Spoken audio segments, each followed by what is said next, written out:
Hozirda Koreyaga ketayotgan talabalarimizni ikki xil maqsad bor. Birinchisi o'qib, yaxshi nufuzli universitetlarda o'qib, karyerasini rivojlantirish. Ikkinchisi ham o'qib, ham ishlashga imkoniyat qilib beradigan o'qishlarga kirib, uydagilarga yordam berish. Shulardan bir nechtasini sizlarga misol keltiramiz. Nufuzli universitetga kirib, karyerasini rivojlantirmoqchi bo'lgan universitetlarda bir nechtasini aytib o'tamiz. Bularga Seulda joylashgan Sejong, Yonsei universiteti, Gacho universitetlari bor. Bu universitetlar nufuzli jihatidan ancha baland universitetlar turkumiga kiradi. Shu sababli Seulda nufuzli universitetda o'qimoqchi bo'lgan studentlarimiz shu universitetga kirib topshirsa bo'ladi va Pusan, Chonnam shahridagi universitetlarimiz bor. Bu universitetlar ham nufuzli va ancha baland universitetlar hisoblanadi. Pusan milliy universiteti va Chonnam milliy universitetlari kiradi. Nimaga bu universitetlarga faqatgina o'qish uchun borish kerak?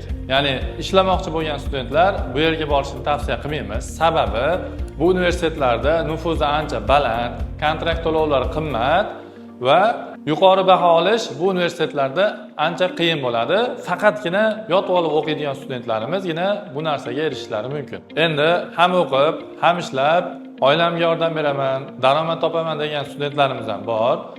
Bunday studentlarimizga biz Daewon universiteti, Sojong universiteti, Mokpo Science universiteti hamda Dongwon universitetlarimizni tavsiya qilamiz. Bu universitetlar ham o'qib, ham ishlashga yaxshi imkoniyat qilib beradigan, kontraktni nisbatan arzonroq chiqarib, haftada dars kunlari ham kamroq qo'yib beradigan universitetlarimiz hisoblanadi. Shu sababli Koreyaga borishdan oldin avval maqsadni aniq qo'yib, undan keyin qadam bosing.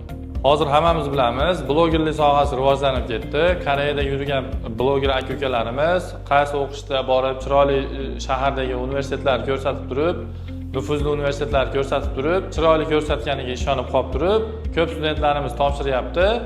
Lekin buni biz tavsiya qilmaymiz. Sababi birinchi navbatda o'zini imkoniyatini hisobga olgan holatda keyin topshirsanglar maqsadga muvofiq bo'ladi. Sababi finansiy holati yuqori talabga javob bermaydigan bo'ladigan bo'lsa, kontrakt qimmat, nufuz baland universitetga o'qishga imkoniyat bo'lmaydigan bo'ladigan bo'lsa, biz nufuzi o'rta miyona, lekin ishlashga ham imkoniyat qilib beradigan o'qishlarga topshirishlarini maslahat beramiz. To'g'ri, birinchi semestrda grant ehtimoli baland bo'lishi mumkin. Ya'ni ular ham marketing qilib turib, ko'proq birinchi semestrga ko'proq grant berib turib, chet ellik studentlar jalb qilish maqsadida qabul qilishadi, lekin o'qish darajasi ancha balandligini hisobiga bu universitetlar keyingi semestrda kontrakti otni kallasida chiqib ketishi mumkin. Shundan ehtiyot bo'ling. Agarda siz qaysi o'qishga topshirsam ekan deb hali ham o'ylab yurgan bo'lsangiz, o'ziga ma'qul bo'lgan bir konsalting ofisiga boring, o'zingiz haqingizda ma'lumot berib, to'liq konsultatsiya olsangiz, sizga ular to'liq yo'l ko'rsatishadi. Koreyaga xoh ishlash uchun, xoh o'qish uchun borib, oilamga yordam beraman, karyeramni rivojlantiraman degan yurtdoshlarimizga hammasiga omad tilaymiz.